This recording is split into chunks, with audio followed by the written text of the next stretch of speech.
Number 1. Think of 3 things you can do and 3 things you can't do. Number 2. Make a spinner. Draw a circle on paper, divide it into 6 parts, and write 1 action in each section. Number 3.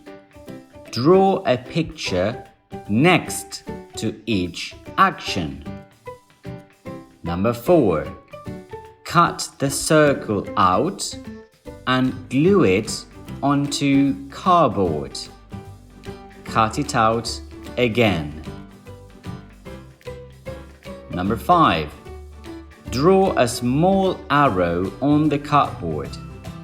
Cut it out and attach it to the spinner with a butterfly clip. Number 6. Play in pairs. Spin your partnered spinner and say if you can or can't do the action. Can you?